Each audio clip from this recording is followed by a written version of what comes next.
Welcome to another edition of the International Sunday School lesson. Today's lesson is entitled, The Boy Jesus in the Temple, and it's for July the 6th, 2025, and it's taken from Luke, the 2nd chapter, verses 41 through 52. Now, today's story is about the trip to Jerusalem that Joseph, Mary, and Jesus took. This may possibly have been the first trip that Jesus took for the Passover, and it was tradition and indicated that people should come to Jerusalem to celebrate the Passover. And Jesus, as he turned 12 years old, this would have been about the time where he would start making that trip with Mary and Joseph. And that's what the story is about today. Luke 2:41 through 42. Every year Jesus' parents went to Jerusalem for the festival of the Passover. When he was 12 years old, they went up to the festival according to the custom. Passover was the great festival that commemorated the salvation of the Jews from Egypt, the Exodus, the letting of the people go. And it was the custom for the folks to go to Jerusalem to celebrate the Passover. And it was also the custom for them to wait until the children were of a certain age before they went. And so it is highly probable that Jesus, this may have been the first time that he actually went to Jerusalem for this Passover celebration. Luke 2:43 and 44. After the festival was over, while his parents were returning home, the boy Jesus stayed behind in Jerusalem, and they were unaware of it. Thinking he was in their company, they traveled on for a day. Then they began looking for him among their relatives and friends. Well, friends, there's not a parent that I know of who has raised their children all the way to adulthood that hasn't came up with their child misplaced and somewhere where they didn't know they were. And there's nothing more horrifying than to be somewhere and realize that you don't know where your child is at. So you can go to the bank that Mary and Joseph were horrified after they had been traveling for over a day and realized that Jesus was not with them. And it would have been very natural for them not to have known that until then, because they were a big group of people. His cousins were probably there, and they thought he was just interacting with everyone. And then they realized that Jesus was missing, and they were horrified. Luke 2:45 and 46. When they did not find him, they went back to Jerusalem to look for him. After 3 days, they found him in the temple courts, sitting among the teachers, listening to them and asking them questions. Now, there's a couple of ways to look at this 3 days. One of them is they were traveling a day to leave Jerusalem. Then it took them another day to travel back to Jerusalem, and then they were actually searching for Jesus for a day. That is one way that you can read that. I have a tendency to believe that's the case.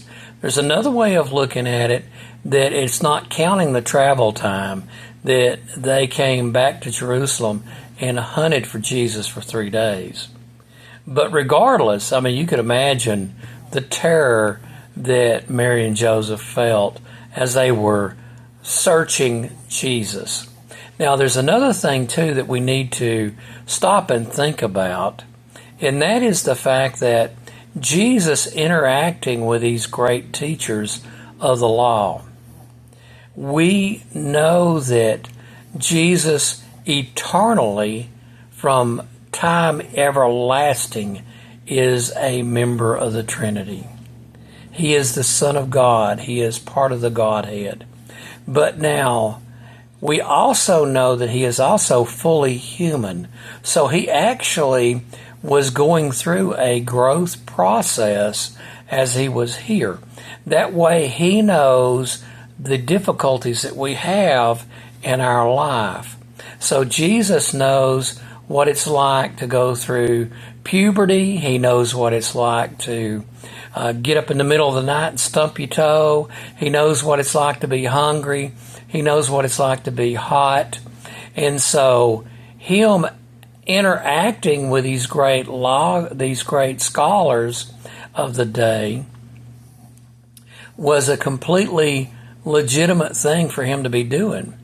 And he was asking them questions and getting information from them. And that was completely explained by the fact that that was his fully man portion growing up and growing up into adulthood. Luke 2:47 through 49. Everyone who heard him was amazed at his understanding and his answers. When his parents saw him, they were astonished.